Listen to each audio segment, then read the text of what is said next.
Hi, everyone, and welcome to a special edition of the Comics Lair, an hour with Alex Simmons. I'm your host, Nancy Northcott. The Comics Lair is sponsored by Heroes Aren't Hard to Find and the Heroes Convention. My guest today, Alex Simmons, is an award-winning freelance writer of plays, books, and comics, as well as a teaching artist, guest speaker, and creative consultant. He's written for Disney Books, Penguin Press, Simon & Schuster, DC Comics, and Archie Comics. Simmons is the creator of the acclaimed adventure comic book series Blackjack, and he's developed concepts and scripts for several animation projects. As a teaching artist, Simmons has developed and taught master classes and workshops for students and educators in the US, the West Indies, Africa, and Europe. He served on panels and delivered lectures on children's entertainment mediums, as well as empowering young people through the arts. Simmons founded the annual family event Kids Comic-Con and 3 comics art exhibits which have traveled abroad. He continues to develop and advocate for comics and creative arts programs for young people around the world. In 2017, Simmons won the Comic-Con International Inkpot Award for achievements in comic art. Welcome, Alex. It's good to have you. Thank you. It's good to be here. Love what you've done with your background. Oh, thank you. Canva. Love to play on Canva. Yes, a little plug there for Canva. You know. Yeah, they should pay us. Yeah. But since your career has primarily been as a writer, please tell us what got you started writing. Pen and paper. Actually, I was and still am a big kid. But in my childhood, I loved stories. I loved storytelling. I loved everything about it. And of course, I grew up in the 50s, 60s. So I was a television kid, for one, but also I went to movies. I did read, but I read a lot of comic books more than regular books. But then I would occasionally get into that. But I loved making up stories. I was an only child. And so, and not to say I was lonely, but I was alone a lot. And I had my action figures, and I would just create all kinds of adventures. And then eventually I started writing and drawing them, again, to whatever level or skill you want to say when you're 10 years old. And I think just thankfully I had a mother who didn't go, I was a waste of time and stop all this nonsense and your mind's wandering. She just, tried to make sure that I did my homework and my little chores around the house. But predominantly, she didn't squash my imagination. So with every 5 years or so, I would dabble a little bit further.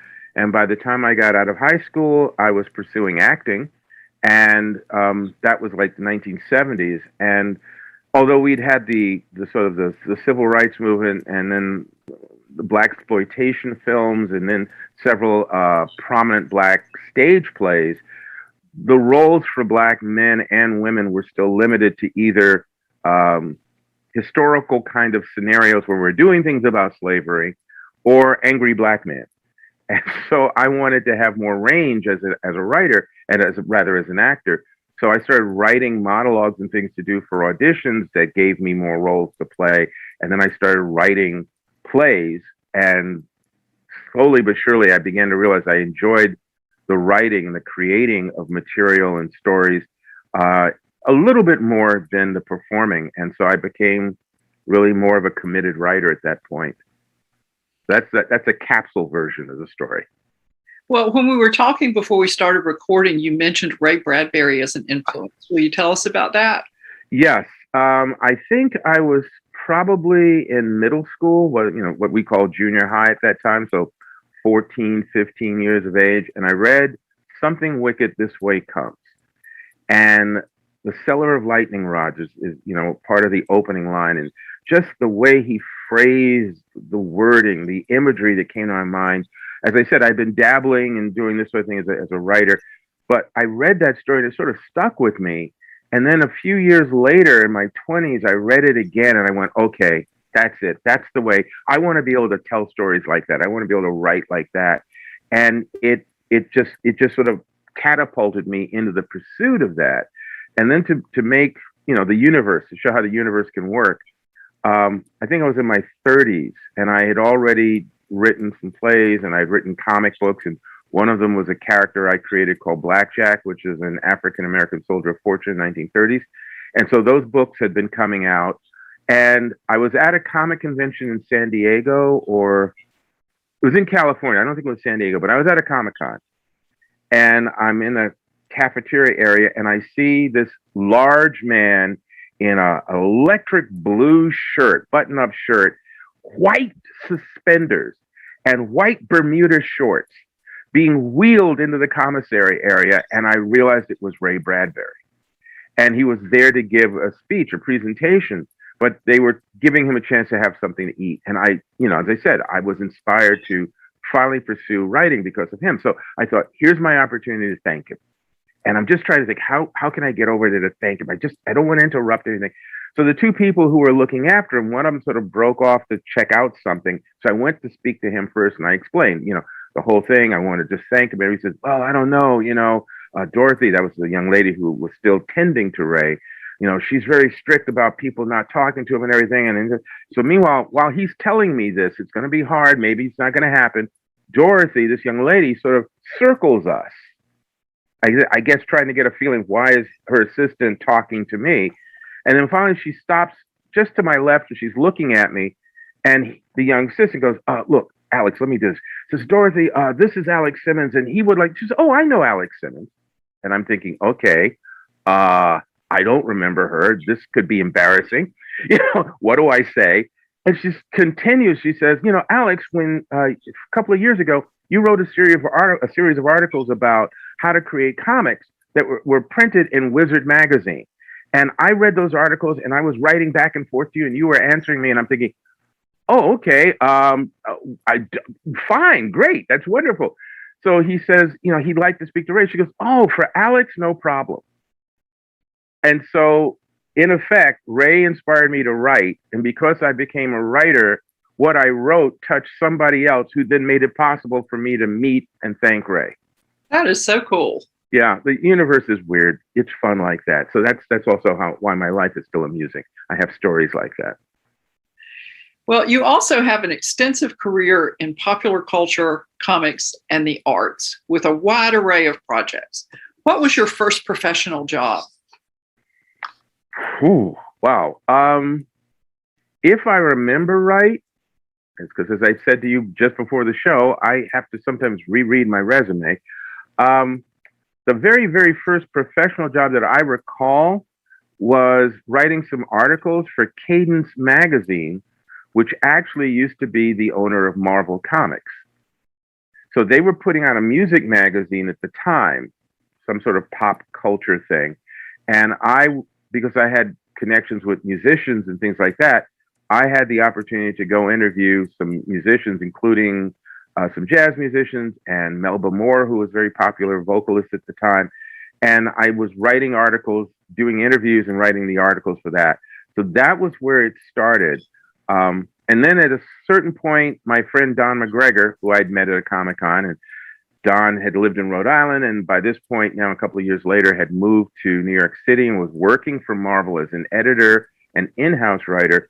Don and I started talking, and I got to go up to Marvel a lot, meet these guys, and I pitched some stuff that didn't fly, but I did wind up eventually getting to pitch something to DC, and I then got to pitch something to Eclipse, which was an independent publishing house. And so the articles were first, and then there was the pitching of a couple of things. I finally got one or two stories picked up, and then I wrote a play.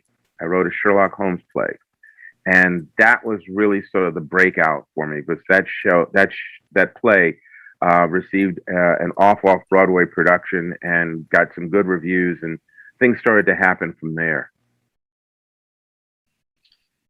And so one of the things that happened was your creation of the original comic book character, Blackjack. You mentioned him just a few minutes ago. Would you please tell everyone a little bit more about him and how you came into that project? Well, yes, I have show and tell here. I have pictures. So this is I don't want to get the light shining on it. Here, I'll do it this way. There we go. Okay. So this is one of the anthologies. Blackjack is an African-American soldier of fortune in the 1930s, as I said earlier. And also, as I mentioned earlier, in the 70s, there was, we'd just gone through the civil rights movement quite a bit. We had certain changes in media in terms of television and film, in terms of more appearances of Black actors, Black characters. But we were still sort of playing a ping pong game of types. You were a street type, or occasionally you were a teacher or something that was considered more upright, or you were doing the plantation stories. And because I knew that there was a wide berth of roles that African Americans and people of color had played in the history of the world, I was, very inspired to try and tell those stories in some way. And one of the things I tend to say to my writing students is, speak when you're writing, speak from your heart, speak from your passion, speak from what you know as much as you can. And as a kid growing up in the 50s, 60s, and not seeing a lot of those representations, my heroes in television and film were usually white actors and white characters, but they were cowboys who did the right thing. They were adventurers and explorers who did the right thing, who traveled the globe in different time periods and things like that. So as a kid, you want to have those adventures. You want to see yourself as a globe-trotting adventurer or a Western hero or whatever. So that was in there too. And so what I did was I looked at Black history in terms of what we were actually doing in the 1800s, the early 1900s and so forth, and slowly began to say, yes, there could have been an adventurer who did these things. It's legitimate. I can justify that, and I can also do it as a total fictional experience. And so I created Aaron Day. His nom de plume, his adventurer's name is Blackjack, but his actual name is Aaron Day. And I created a family, because that was another thing that was usually missing in stories about Black characters. Usually you're raised by a single parent, if any parents at all. And so he had a mother and a father, and his father had been a mercenary before him. Long story, but I won't go into that now. But because his father had been that, and because the family had the opportunity to travel the world a little bit more, Aaron wanted to be like his father when he grew up. And so I was reflecting some of my own life experiences. I was also reflecting some of Black history. And then again, because of my years of watching these movies and these TV series and noting that representation of people of different cultures and colors were usually stereotypical, I wanted to try not to do that. So my first story that was published, which was Second Hand of the Cobra, Blackjack goes up against a rebel leader who is in the Middle East, but I tried to tell the story of why this character had risen against the British at one point, and then what turned him sour and eventually brought the adventure to where he and Aaron had to encounter each other and deal with it. And I tried to be more respectful of the culture and the characters as best I could. So that's been my theme with the Blackjack series for a long time. And because of that, and some of the, some of the other books, like this one, this is a graphic novel. Again, I got to try and hold it so that there we go. This is The Second Bite of the Cobra, which was the first storyline that was published. And this is a cover by Scott Hanna, an artist that's rather well known. And this was the first one. And then this was the second graphic novel. And again, I got to try and hold it. So, there we go. And this is Blood and Honor. So as one story takes place in the Middle East, this one takes place in Japan and China. I also, once again, tried to represent historical fact while having fun with this adventure in historical fiction and justifiably putting a Black character in there. Because I was doing this in the late 70s, I was doing this in the 90s by this point. Blackjack first came out in 1996. So because I was doing it in the 90s and there wasn't a lot of that going on at that time, it got a lot of attention.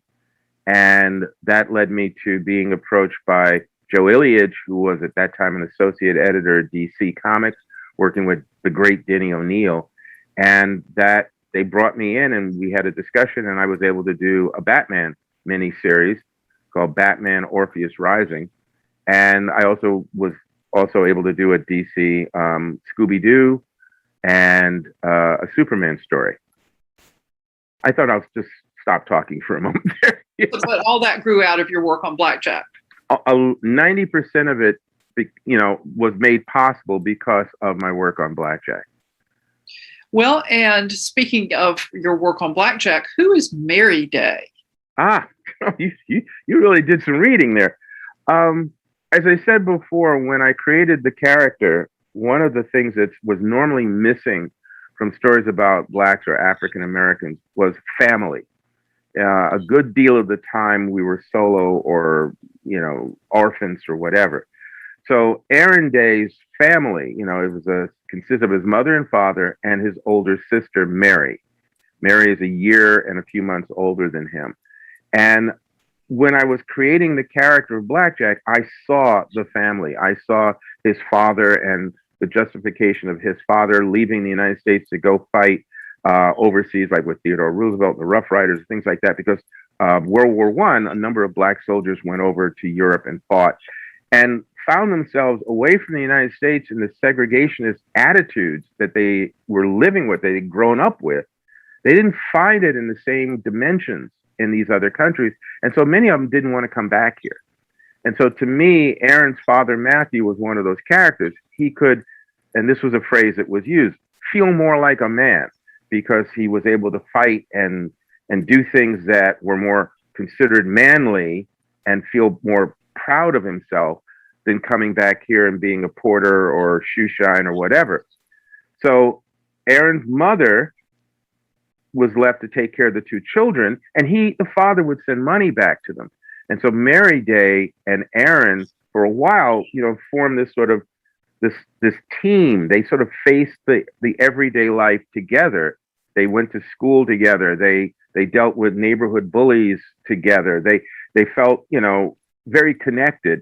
And then when they went overseas to travel with their father and their mother, while the dad was off fighting in some battle miles and miles away, mom was trying to introduce Mary and Aaron to whatever culture they were living in or around at that time. So both of them grew up a little bit more worldly wise. And at a certain point, because tragedy has to strike in order for many great heroes to step forward, their parents are killed at some point when Mary's about 16 and Aaron's 15. And they stayed in Europe living with friends of the family for about 5 years, and then they came back to the United States. And Aaron had already decided, I'm going to follow in my father's footsteps. I'm going to be a soldier of fortune. I'm going to go out there and I'm going to do these things. And I'm going to, sort of stake my claim to the world and show that I'm a man. All right. Mary's going, that's nice. That's really nice, Aaron. I'm not doing that. I'm going to get a home somewhere in the country. I want to have more of a normal life. You, my brother, we are family. I used to kick your butt when you were smaller. I still can. So you don't forget that. Whenever you want to come home, you've got a place to come to. But I'm going to go and set up a more normalized life. And I have to say that in the 90s, when I was doing this, when I was creating this story and envisioning all these changes, I couldn't really figure out why I was having a rather worldly aware young Black woman choose to come back to segregated US of A and go live in the South. It was like, why am I doing that? I couldn't figure out why. But as a writer, sometimes, your characters talk to you. She's saying, no, that's what I'm doing. That's what I'm supposed to do. And I'm going, why? And it's no answer. So I did. And for a number of the stories that I did about Blackjack, every now and then I would bring up Mary, or she'd write to him, or he'd have some sort of communication with her. And I still, for a good many years, had no idea, why do I have her in the South? Then recently, in 2000, and I'm reaching for, I had a copy of it here, and I don't see it right now, but I do have a copy of the book, and I'll find it later. But in 2019, I decided to finally write some of the short stories about the character that I wanted to, and I'd been putting off for the longest time. And while writing one of them, because of the circumstances I put her in, it suddenly became very clear to me why she was there. And I was teasing somebody the other day about not telling them why, but I will tell you.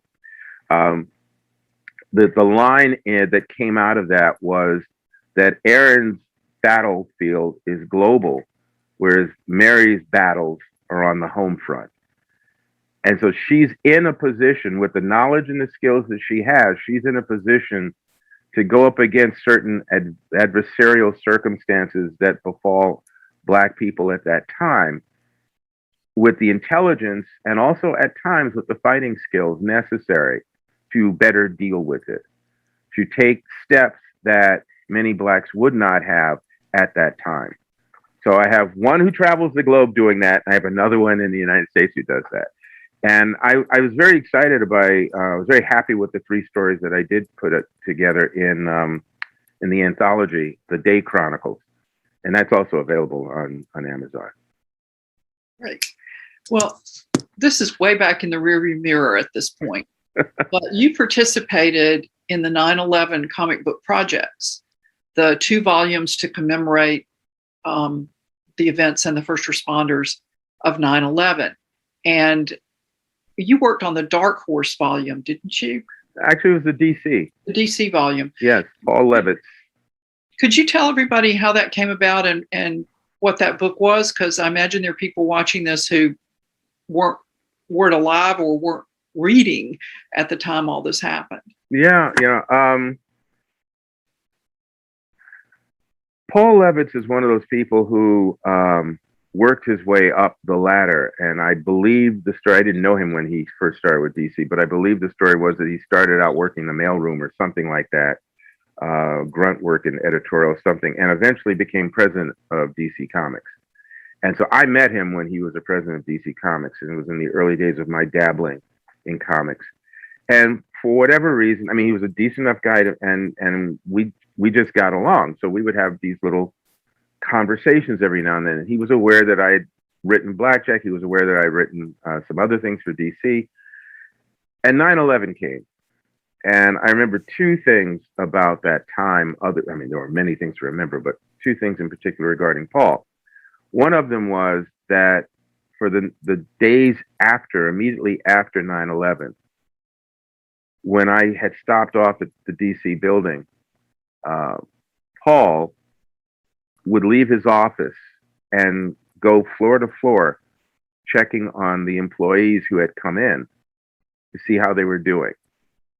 And if any of them just, because it was a highly intensely emotional time, if any of them were just, they just shouldn't be there. They should be home with their families or home just taking care of themselves. He would send them home. And he walked the halls to make sure that people were okay in that respect. So that's one thing I remember about him. The other thing was that he contacted me completely out of the blue and said that they were putting together this book, this anthology, and that different writers and artists were going to be contributing material to this book. And would I be willing to do something like that? And I'm thinking, like, you had to ask, and of course, you have, as a writer, as a creative, you have the challenge of what can I do that's going to be as good, hopefully, as everybody else's contribution, but also different. And I did come up with a story, and it was a little bit sort of, I guess, on a spiritual level. But I remember looking at what had happened, and for those of you who weren't around when 9/11 hit, to my knowledge, and I'm not a historian, but to my knowledge, the United States had never experienced a terrorist attack of that magnitude to where 3,000 lives were lost in one shot. And so we were staggered in a lot of ways. And so what I tried to do was look back at history when we had been hit by traumatic experiences and what kind of great people, not just in the United States, but what kind of great people had seen society through or seen their people through in those difficult times. And I tried to put a little piece together that reflected that and would maybe add at towards the end a little note of we'll make it, we'll be okay. It's going to hurt for a while. It's going to take some time, but we'll be okay. And that was sort of the story that I tried to do. And Paul was the editor on the book, and except for a couple of tweaks, he liked it, and it made it in there. And I'm literally forever proud that I was a part of that particular experience, and thankful to Paul for that opportunity. Well, that project and Batman and Blackjack would seem to be very different in tone from the work that you've done on Scooby-Doo and the Archie crew. So, or Tarzan. So when you do these different types of projects as a writer, do you have to reach for a particular mindset for each project, or does everything start in the same way and then branch off into its particular tone? I like to think of my writing choices and efforts the same way I used to think of my acting experiences taking on different characters. I try to get into the mindset and the energy of the particular project I'm working on. It's very different to write The Dark Knight than to write a cartoon dog. You know, somebody said, well, how can you do that? How can you write Scooby-Doo when you've done such, you get to work on Batman? That's what I said. Every project that I work on, it's the same thing. I want to do my best. I want to have a good time with it. I want to deliver to the audiences. So there's no difference. Batman, Scooby-Doo, Sherlock Holmes, that approach is always going to be the same. And secondly, as a writer, you want to tell a story that's going to feel authentic in whatever tone and world it exists. So yeah, you do try and get your mind wrapped around that world. So for instance, the first Scooby-Doo story that I did, I set it in Seattle, Washington, because I had been there, and I knew that there was an underground tour in a certain area of Seattle, because at one time there'd been a big fire, and after the destruction and everything, they built up the streets in that part of the area again, but they built it one level up. So what had been the ground floor or the main street level was now the basement, in effect, and you could tour that area. So I thought, what a great creepy place to have a Scooby-Doo story. So, I pulled from my own personal experience and awareness, whereas there's one of the Scooby stories that they published 2 or 3 times. As a matter of fact, it was every year at Christmas time, and it's a Wonderful Fright is the name of the story, and it's an homage, a hat off to It's a Wonderful Life, the Jimmy Stewart film, and that was me thinking about this film that I had always enjoyed and watched almost every Christmas when I was growing up. And here was my chance to play with that and the Scooby Gang. But once again, it's the formula to Scooby. And how do I do that? How do I separate Shaggy and Scooby from the rest of the team? And then I went, oh, that's how, because her personality would be this, and Fred's personality would be this, so he would be this. And so once again, you have to get into the mindset of the characters just enough to know how you want to shift things or present things or reflect things in order to hopefully, get the story to work for everybody. So yeah, I definitely do that. I sort of submerge myself in that world. When I did Tarzan, I did the same thing. And I remember at the 100th anniversary of Tarzan, and I was in San Diego at a Comic-Con at that point, and someone said, how can you, a black man, write Tarzan? And I said, well, usually with a pen and paper or, my laptop. And, there was a bit of chuckling, everything. I said, no, I mean, seriously. I said, I know exactly what you mean. And no, I won't write him or it the same way Edgar Rice Burroughs did, or a white writer would, per se, because I have more at stake in a certain way. But at the same time, I recognize the power of the iconic character. I can be true to that world, but how I'm going to tell the story and maybe how I'm going to represent the Africans in the story, I might come at it totally from a different place of respect. So ultimately, yeah, you sort of embrace the world that you're going to work in, And if you want, you can come up with new angles and a new perspective and something fun and exciting that you can try, or you can give the same old, whichever is your call. But you do want to do your homework. Well, what was the most fun about writing Tarzan for you? Two things, and two different stories. I was writing the Tarzan Sunday strips for United Feature Syndication under the guiding hand of editor Amy Lago at that time. And the very first series, and you do comic strips, and you do a story over a certain period of weeks. So the very first story that I did was a group of African boys living in this particular village wanted to prove that they were men. They wanted to somehow prove that they were men and do this rites of passage, but they're too young to do the one where they theoretically would go out there and face down a lion. So they figured we could do this with Tarzan. You know, if we can best Tarzan, we'll prove to our parents and everybody in the village that we're men. We're ready to be men. And so that was fun to me because it was just kids trying to do something wacky, silly, and a little bit dangerous with an adult character who would understand, who was very powerful and everything, but also would understand. And so I had fun with that kind of take on the storyline. The other experience that was really a lot of fun and ratcheted up a notch was Amy gave me a chance to do a crossover between Tarzan and my character, Blackjack. And when she first made the offer, Eric Battle was the artist that I was working on the series with. And so Eric and myself and Amy Lago were sitting having lunch and talking about the next project. And she said, you know, would you think we could do a crossover between, you know, Tarzan and Blackjack? And I thought she was kidding. And then when I realized she was serious, I went, well, yeah. And I thought business, but of course I would still maintain ownership of my character. And she said, of course. And believe me, Edgar Rice Burroughs is going to own Tarzan. So once that was clear that nobody was going to own anything other than what was theirs, the next challenge was that the Tarzan strip that we were doing was present day, and Blackjack is 1930s. And so what am I going to do here? And I had to come up with a way of doing the story where they could actually meet, which was fun. And it was a challenge, but it was a lot of fun.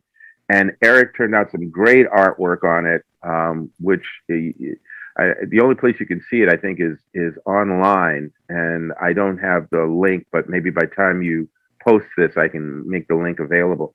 But Eric did some great artwork. It was a great adventure. I had a great time doing it. And to this day, it's one of the things that I'm really proud of. Well, it sounds like you had a great time doing it too. And so while we're talking about having a great time doing things, Batman is kind of the 5,000-pound elephant in every room in the comic moment. So what was the most fun or the most challenging to you about writing Batman? I guess the most challenging was coming up with the story that I would do, because I was literally asked to create a Black character for the Batman world, Batman universe, in particular, a Black hero. And that's different from saying, would you like to do a Batman story? You know? Mm-hmm. So part of it was, okay, what does that mean? You know, what are you thinking when you say, you know, editors, when you ask for a Black character, a Black hero? And then what am I thinking? And can we meet on the same plane? And once again, like with, you know, some of the Black characters in comics, there were certain roles or stereotypes that were presented around that time and just prior. So, you know, again, ex-con, or school teacher or social worker, difficult life, no parents, one parent. And so I, once again, wanted to go against type. And I wanted to create a character who came from, once again, two-parent family. And no, they weren't domestics. They were professionals. Because, again, I knew these existed. And so I created this character. So creating the character was the most challenging, coming up with the hero who was eventually called called Orpheus, and also coming up with what is his abilities. He wasn't going to be super powered, and I wanted him to come from a science basis.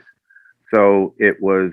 I finally decided on the technology of vibrations and sound, and then I was thinking, well, what can I do with that? And what can I do with creating his background, and how does his background tie into his abilities?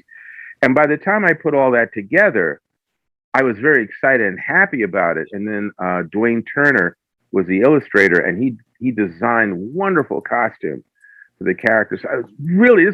This was too cool, because writing Batman per se was not the challenge, the bigger challenge. I'd grown up reading Batman. It was one of my favorite, superheroes, because he wasn't super powered. And I even, would tell people, and I still do, that as a kid, you want to grow up to be Batman. You want to have all these abilities and everything. And then there was a certain point where I was in my 20s, and I went, gee, I'm supposed to be Batman by now. I'm supposed to have worked out and been that strong. And of course, I wasn't a scientific genius in school, so okay, I'm going to miss out on that. But maybe I could still, if I work out, I could still, get that body together. That didn't happen. And then a few years go by, and then suddenly I realized, because now I'm married with children, I'm going, oh, I'm the parent that gets killed so that my kid can become Batman. Okay, missed that boat.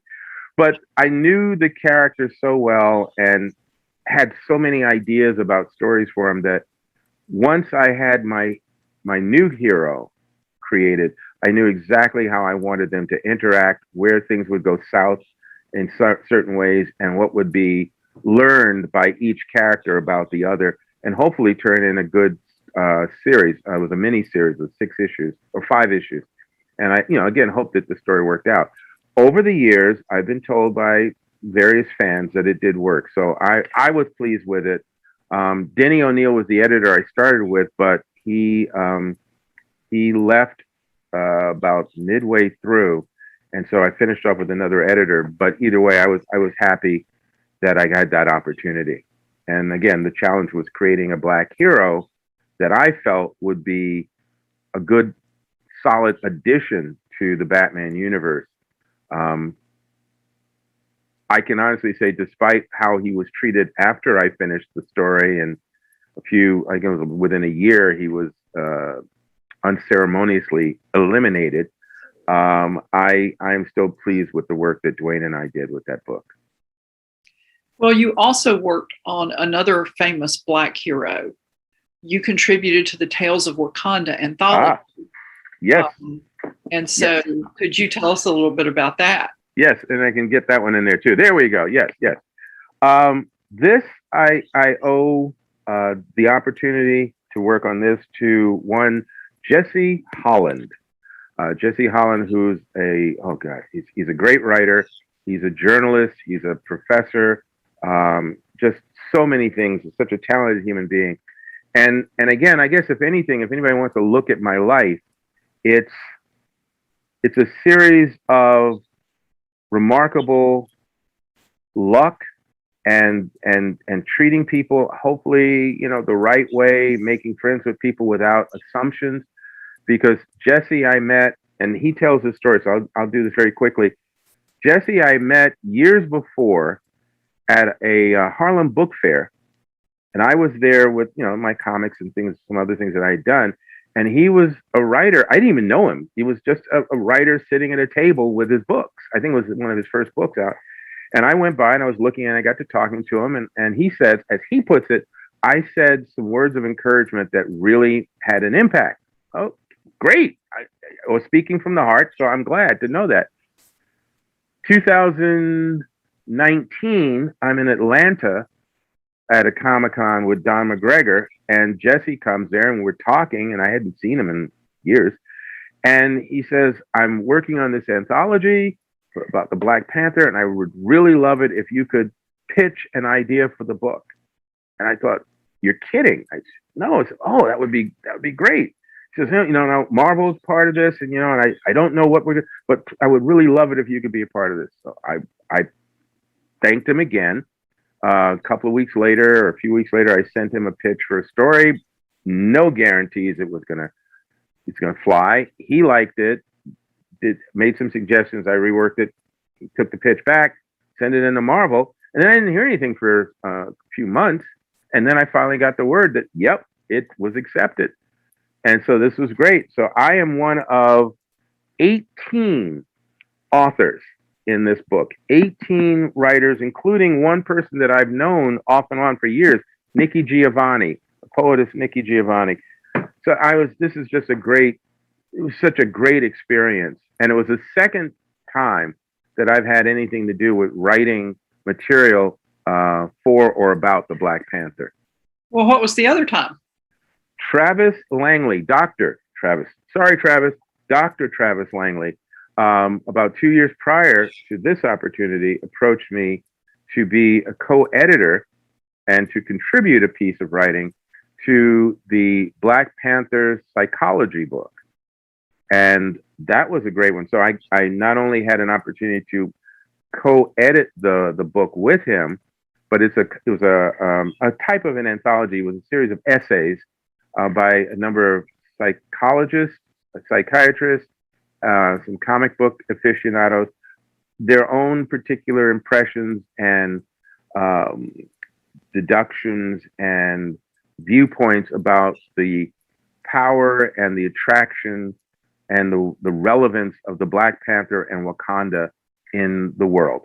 And so I also was able to interview one of the original voiceover actors who had done the first Black Panther animated appearance, and had that piece in the book as well. So this has just been, it's been a remarkable few years of just these wonderful opportunities with Batman, with Black Panther, with Scooby, with Tarzan, with Batman, with all of these characters that I grew up with and have now had an opportunity to add to that canon.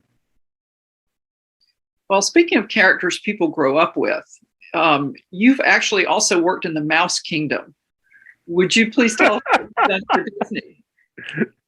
Yes, the world of Disney. Yes, I worked for what was called a book packager. This is back in the 80s and 90s. I worked for it was called Mega Books, and a book packager. Just to quickly explain to people, it's like being a TV producer for the network. Your job is to put together these books, stories, get writers on the job, and all that kind of stuff, so that the publishers or the producers have something to put out into the world and content. So this particular book packager had been approached by Grolier Books for Disney to do a series of books based on Disney films. There was Aladdin, there was Pocahontas, and there was The Lion King. And I, in working for him, had the opportunity to work on all of those books. So for Aladdin, I was able to write one particular story for the I think it was a series of 5 books. I was able to write one of the books. And for Pocahontas, I was the co-editor on the series of 5 books. And I was also able to write one of the stories, which there's a certain amount of controversy around that. I'll tell you about that in a moment. And then for The Lion King, I was able to actually plot out the 5 stories. And then I was able to write one of the books as well, and that one was called A Tale of Two Brothers, and it's how Scar got his scar when they were younger. And, it's just, again, being able to get into the character's head and say, okay, so if this is how you were in the movie, what did you do that brought that on, and take that back? And I had fun with that as well. Even the villain is the hero of his own story. Yeah, well, every character has a story. I mean, how they got to where they are, good or bad, there's a tale to be told, and it's just whether or not you decide to tell it. With Pocahontas, one of the interesting things about that was that my story takes place before the settlers arrived, and so in doing my research, I found out it was the settlers that named the chief Powhatan, because the names of the Algonquin people, many of them reminded me a little bit of the Aztec names. They have, it's just almost unpronounceable by most of us. So I said, well, we can't, it's a kid's book too, so the kids aren't going to be able to read and pronounce these names. And since the settlers were the ones who called him Powhatan. I can't really use that. So I would have the people in the story, his fellow tribesmen, would call him the Great Chief, which was actually part of the way they honored him. Well, I turned in my story and I got, some flack back about, no, he's got to be called Powhatan because that's his name. I said, yeah, but it's the name that the settlers gave him. He says, no, he's called. I said, yeah, but, and basically the debate came down to, we wanted authentic. And I'm saying this is authentic. Yeah, but it's not authentic in the way that we presented it in the movie. I said, oh, okay, well, then we have a problem. And then there was something else about some of the words. Again, the Algonquin language is a dead language, but some of the words and things I either couldn't translate, had no way of knowing what they meant, or words that I would substitute seemed appropriate for the story, but would not offend their language. But then the editor wanted me to do some things where I took some of their words and dropped a vowel or two here and just pretended it meant such. I said, I can't do that. That's dishonoring of people's language and culture. And again, they said, well, no, we can do this. And I said, well, I tell you what, then you take my name off of the story. Because, you own the story, fine. Just don't put my name on it. And they said, excuse me? And I said, no harm, no foul. Just take my name off of it and you can do whatever you want to do with it. And the response was, and this person wasn't being mean, but they seemed a little incredulous. They said, but this is a Disney book. And I said, yes, I know. And believe me, I love the opportunity to do the work, but I can't be a part of that. So just take my name off of the story. And there was a beat pause, and I'm fully prepared for them to go, well, go fly a kite, fella. And instead she says, well, if you were to do some more research and all that, how much time would you need? And I said, probably about another week or two. And there was another beat pause, and they said, okay, you have it. And I was thunderstruck, because this was not a power play for me. It was like, hey, So I got the 2 weeks. I managed to do the additional work in the Native American Museum and a couple of people that I knew who were of the Native American heritage, and was able to work out something they felt would be respectful. And I turned that in, and Disney went with it. Very cool. Life is interesting at times. Very interesting. Yeah, sometimes things come around in odd ways. I also think, yes, you're right. And I also think that sometimes good people just need a chance to show, yeah, I'm a good person. Yeah, we'll make this work.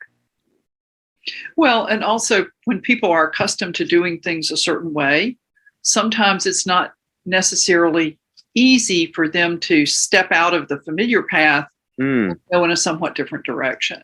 Exactly. Yeah, you're right. Certainly, as I said, it was a shock, but I'm happy it worked out the way it did. That's great. And speaking of different directions, you've not only done numerous types of fiction projects, including comic books, but you've also worked on nonfiction. Would you tell everybody about some of those projects? Yes. Well, one of them is, Mysteries of the Past, which was a book, was a collection of real mysteries, like Easter Island, how did the carvings get made, and the Mary Celeste, the ship that was found abandoned with the cooking ware and everything still active in their place, and no lifeboats. I think it was one lifeboat missing, but originally you heard the story, there were no lifeboats missing, yet all the crew and everybody was gone. There was the village in Virginia of settlers that disappeared. So it was a collection of those types of authentic historical mysteries, unsolved, that I did some writing on that, and that was fun. There were a couple of other projects that I did, and I also have done a book called The Art of Making Comics, which is nonfiction, and it's really a nice, simple A to Z of how to create your own comics, either comic strips or comic books, from idea to finished published property, either in hard copy or online. So those are two of the things. And then I did 3 biographies, one of Denzel Washington, John Lucas, who was a famous basketball player and coach, of a national basketball team, and of Dr. Benjamin Carson, not the politician Carson, but when Dr. Carson was purely a doctor and had performed, actually had, I forget the exact term for this, had developed the procedure for brain operation that separated two children who were conjoined at the brain and skull. And he developed that surgery and performed that surgery. I got to actually interview him and do his biography, again, for young people. But it was remarkable to talk to him and hear about his life and the trials and tribulations he went through to become a doctor, let alone to, at that point in his life, become a brilliant surgeon and the youngest man to head up Johns Hopkins neurosurgery. And I think the first Black man to do that. And of course, everybody knows who Denzel Washington is. You know? So those are some of the nonfiction books that I've had an opportunity to work on over the years. So you've done a lot of work with action adventure and a lot of work with history. Yep. So what's the draw of history for you? Considering that I really bit at that in school, you know, I do find that kind of interesting that that's how I fell into it. I you know, first and foremost, I believe very strongly that we as a people, and I mean human beings, it's almost like we have the memory of ants after hibernation. It's like we forget stuff happened before we got here. Our civilizations and people of different backgrounds, cultures, genders, or whatever have gone through hell and back 1,000 times over before we got here. And we could learn from some of that, but it seems too much trouble. And so it's almost like we try to act as if, no, nothing had happened before I got here, and now I can do all this. And then we make a lot of the same mistakes over and over again. So one of the things that began to fascinate me, and I think it started with really the African-American experience, was I knew Blacks had been explorers and soldiers and scientists and inventors. And yet, for the first 12 years of my life, I didn't hear anything about that. For the next 5 years, you only heard about the standards, like, you know, George Washington Carver and things like that, you know. And then you start to learn about Matthew Perry and all these other people, going, like, how much is not known? So once that sort of shifted into my thinking, it became, we can't afford to, and when I say we, I mean not only Black people, but people can't afford to forget that certain things were accomplished, that certain people did remarkable things, that women did remarkable things beyond and much greater than any stereotype will ever represent or shoot down. And so that we need to be reminded of that. And I knew that as a kid, I didn't want to study history. You know, what was the point? Come on, that was then. This is now. So I realized that in order to make it more palatable and attractive, you had to couch it in something that was stimulating and exciting for people. And so for me, it was, well, you always wanted to be an adventurer and explore the world during that time when we were a bit more naive about this and that. How about taking the probability that a Black character might have done this and that, or did do this and that, and go from there? That, I feel, was my first real introduction to looking at history and looking at action adventure and looking at storytelling and melding them together. And after that, it just seemed to become a thread that was always woven into almost everything else that I did. It was important to me to acknowledge certain things and certain people that had been in my life and that had come before I was.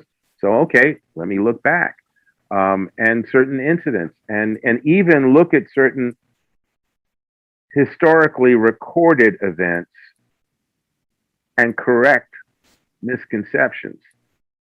You know, people say that to the victor goes the spoils, but also the victor gets to write history. Mm-hmm. And sometimes they're not accurate. And so once again, I try and find ways to tell entertaining, exciting stories or meaningful stories that anybody can enjoy, but I also try and get us to take a look at a particular point or a particular character because he, she, or they might have something to share that would be useful to us going forward.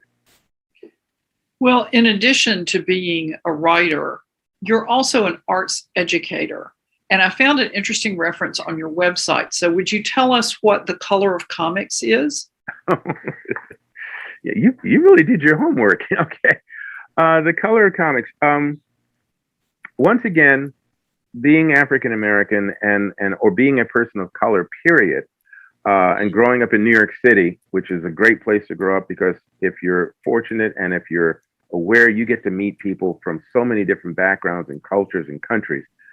That I was aware that there was a lot of artworks and comics that had been done by people who were not Caucasian.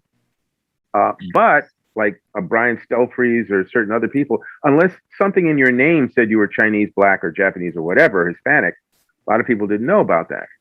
So that was one. Two, there was not, when I was coming up, a lot of representation of people of color, except maybe in the Western comics, you had Indians, Native Americans. And then in certain comics like Black Hawk or things like that, you might see Chinese or Japanese. And other than that, nothing. And even then, as Larry Hama speaks, there was a period of time where all Chinese and Japanese characters in comics were colored yellow, as opposed to just some sort of lighter hued complexion. So I wanted to show that comics at the point that I started that exhibit, which was in the 90s, that there was more diversity now and that we needed to acknowledge it was there in order to have more of it, because it was a matter of a lot of people were complaining that there wasn't any. And I'm saying that's not quite accurate. There is some, but there needs to be more. So let's acknowledge what's been done and let's build on that. So I put together this exhibition, mostly digital at first, prints, because we couldn't get everybody's original art. But it was an exhibit that was held at Bronx Community College in their art gallery. And we had prints and blow-ups of pages from comic art, as well as a few pieces of original art there. And I remember two things in particular. When the exhibit was being hung, there was a Hispanic young man who was a college student who was helping hang the artwork in the gallery. And he noticed the name Fernando Ruiz on the cover of an Archie comic that he was hanging. And he went, "There are Hispanics in comics?" And I said, "Yeah." And so when the exhibit opened, and then when we did the Kids Comic-Con a few months after that, I made sure that that young man was introduced to some of the Spanish artists in the business, both established and up and coming. Because here he is, a college student studying graphic design in a college with other Latinos around him, but he did not know that there had already been some in the business. So that was an exhibit that was up at that time. And then we did a digital form of it online. And then in 2010, we were given an opportunity with the Kids Comic-Con to go to Senegal, Africa, with a mobile version of the exhibition. And so we held it there for about 10 days in the city of Dakar. And we did workshops with the kids in the school system there. And we had a conference at the University of Dakar. And even as I say this, I get chills because it was so darn exciting. It was just really just a great time. Well, you just referred to Kids Comic-Con. What is that? I obviously haven't, my brain doesn't stop. I think when I'm asleep, I might rest. I'm not sure. Again, back in the late 90s, 1995 through 99 or something like that, you go to a lot of comic conventions, things like that, and comics were at one point for everybody. But then in the 90s, the latter part of the 90s, the comics started to get more severe, more intense, a lot of violence, a lot of gore, a lot of sexual content, a lot of cursing. They call it more adult. I know a lot of adults don't need all of that. I mean, it's a part of the life, and I get that. But the comic book business seemed to just be swinging heavily in that direction. cutting kids out of it totally. Just even at the conventions, we had a lot of extreme, intense material on the tables.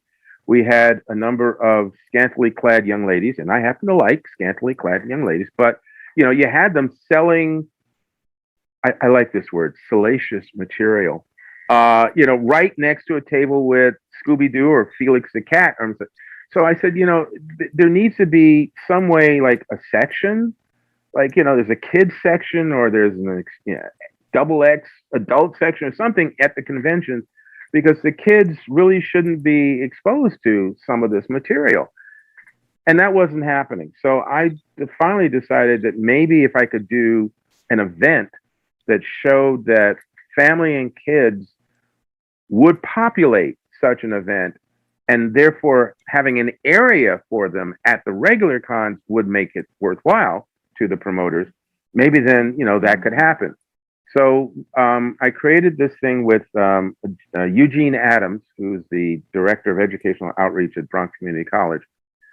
He said, if you were going to do a Comic-Con, how would you do it here? And I said, well, I just call a few friends of mine and get a couple of artists and things like that. And we'll just have it like maybe in the lunchroom or something here on the campus, and keep it simple. Maybe I can get like 10 of my friends to show up as artists, and maybe we'll get like 50 people from the community, and they'll come, and it'll just sort of show that family and kids matter.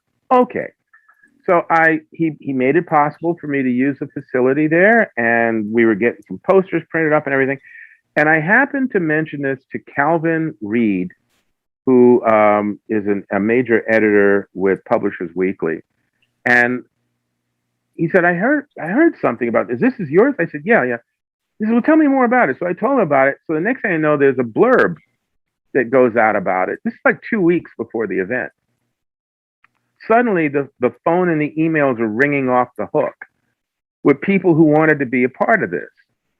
And so to make an extremely long story short, instead of 10 professionals there, we had 45 artists, publishers, and various participants who had tables at this event.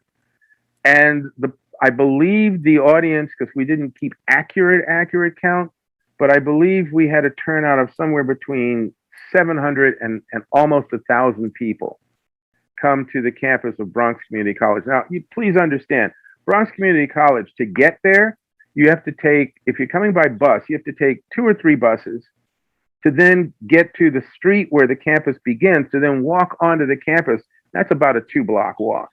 If you come by train, you have to get off on Jerome Avenue in the Bronx and then walk up a hill about 7 blocks to then get to the campus and then walk another 2 blocks. So we were not conveniently located anywhere, but we had either people drive there, bus loads of people. We even came across 2 librarians who flew in from Chicago to attend this thing.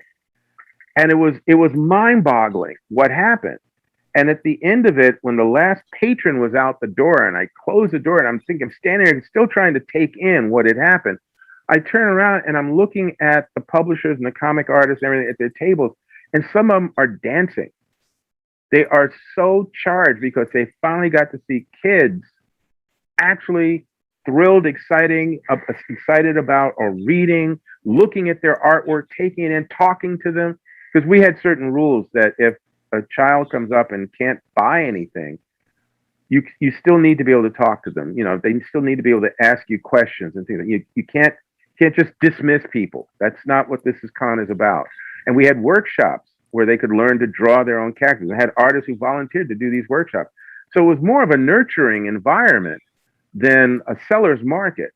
But a lot of the guys there, they were just so thrilled, and they started saying, "You're going to do this again, right? You're going to do this again." I said, "Well, I hadn't planned to. I was just going to do it once, That was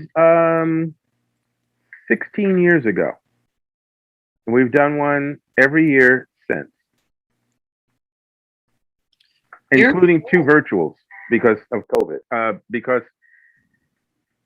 because of that incident that occurred in 2020. In addition to all that, you have served on boards for several state organizations and for the Museum of Comics and Cartoon Art. What does serving on the board of an organization like that entail? Well, there's the list of the things you're actually responsible for, and then there are the things that you actually do. To keep it short, I would say that when you're on a board for a not-for-profit, nonprofit organization, you're there for support, moral support, and collective, administrative, and creative support. You're also there to help generate interest in the organization and their activities. So whatever connections you have, whatever people you know that you can bring them to an event or make them aware of the events that you're doing, you're supposed to do that. And maybe get them to either donate money or donate time or donate objects or things like that, or maybe reach out to get media interested in certain events that you're doing. But your idea, your basic job as a board member is to support the organization and their good work. So for the organizations that I had been involved with, that was what I tried to do. You attend meetings, you attend the events, you do brain trust and try and work out things, and you try and draw attention to whatever good that they're doing. So for MoCA, the Museum of Comic and Cartoon Art, when it existed, we had a number of exhibits and things that they did there, some really fantastic stuff in a small space that we had in Lower Manhattan. And two of the exhibits I was responsible for, one of them was a Tarzan exhibit of original art, and the other was supposedly the first, or certainly the first in many years, exhibit of Archie comics work and artwork, which was beautiful. It was so well put together. And I even got to dig in the vaults of Archie comics and pull out original pages that they had from like 30 years prior. And we had Victor Gorelick, who was the oldest editor on the planet at the time. He was still working for Archie. And he could see something that he hadn't looked at in 30, 40 years and go, oh yeah, so-and-so did that. I remember he brought it in the office on such a, so we had all these nice little signage cards that gave little tidbits of information. And it was really a great event. So part of that also is getting kids to be aware of it. A lot of what I have been involved in have been organizations, not-for-profit organizations, that deal with young people and children. So when I say young people, middle to teens, early 20s, or children, to give them support, to encourage them to imagine possibilities and to imagine their future and imagine what they might want to be when they grow up, and find things that support that and tell them that, yeah, that's your job. Your job is to envision all kinds of crazy possibilities and then shoot for it. And our job is to help you get there. And so that's a lot of what I was involved in with the New York State Alliance for Arts and Education, with MoCA, with the Department of Cultural Affairs. These are the things that I did over the years. Well, is there anything that we haven't discussed that you would like to share with everybody? Yeah, I've talked so much. I don't know. I would say, well, actually, two things. One is we didn't mention Raven League. How can I do that? Here, there we go. There we go. Yeah. Okay. This way. There we go.